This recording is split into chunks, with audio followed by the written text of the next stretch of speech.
今日はですね、先日行われたスペース X の新しい開発中の宇宙船、スターシップスーパーヘビー、こちらの打ち上げについて解説したいと思います。先日ですね、テキサス州にあるですね、スターベースと言われる、新しく建設した、街ごと建設しているというですね、メキシコ湾に面した宇宙基地があるんですけれども、そちらの方から前回のですね、6回目の打ち上げ、今回7回目なんですけれども、6回目の打ち上げで使われたスーパーヘビーブースターですね。そちら、ラプターエンジン33機かな積んである、超でっかいロケット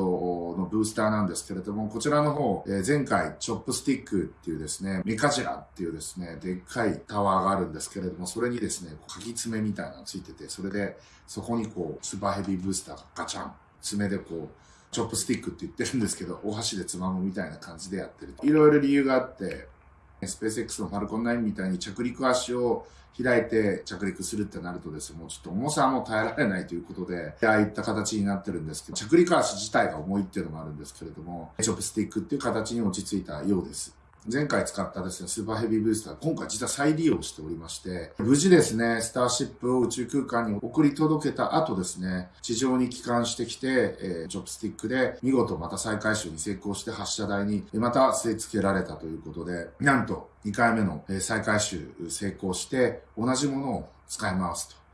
これ将来的にはですね、数時間でそこにまた燃料充填して、再び飛ぶということを想定されてるみたいなんですけれども、もうどこまで SF 的なことやってくれるんだっていうことで非常に世界中湧いておりましたが、残念ながらですね、2段目のスターシップですね、こちらの方、宇宙空間で爆発、炎上してバラバラになってですね、君の名はってアニメ映画に出てくるですね、隕石が降ってくるみたいな感じの状態になっちゃったんですけれども、これが結構問題視されておりまして、今回ですね、初めてペイロードという荷物を積めるぐらいのやっと性能になったと。実はこれまでのスターシップ打ち上げはですね、ペイロード積めなかったんですね。ペイロード 0kg じゃないと宇宙空間に行って帰ってこれないっていう状態だったんですが、これ重心とか重量バランスの話とかもあるので、ペイロード積まない場合でも、ピギーバックと重りをですね、積んで宇宙空間に行くんですが、最近はそれを利用して超小型の衛星を複数機、ピギーバックの代わりに積んでたりとかするんですが、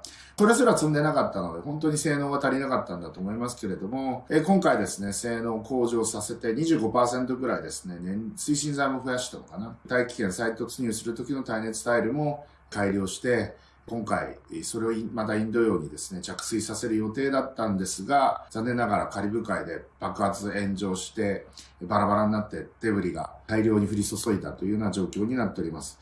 どうやら報道を見るとですね、なんとかギリギリ落下するかもしれないという範囲内に留まっていたように感じるんですが、実際は FAA 等がですね、規制当局等がですね、航空機に対して、こっちは避けてくれというような通信をしてたりとかしていた関係で、今回ですね、規制当局が当面自己調査の結果が出るまではですね、スターシップの打ち上げを禁止すると、そういった状況になっておりまして、彼ら多分次のスターシップも用意してたと思うんですけれども、ちょっとそれに関してですね、なんでそんなことするんだとイーロン・マスクが怒ってるみたいな話が出てきたりしております。今回ですね、こういった事故が起こったので、数ヶ月はもしかしたら自己調査に時間がかかるかもしれません。その分、スターシップの打ち上げ、かなりちょっと遅れてるんですけど、遅れ気味ではあるんですけれども、月探査計画のアルテミス計画とかそういったところにもですね、これによる燃料供給とかですね、スターシップによる燃料供給とか、こういったものが予定されているので、そういったところには影響出てくるんではないかなと思いました。ということで、今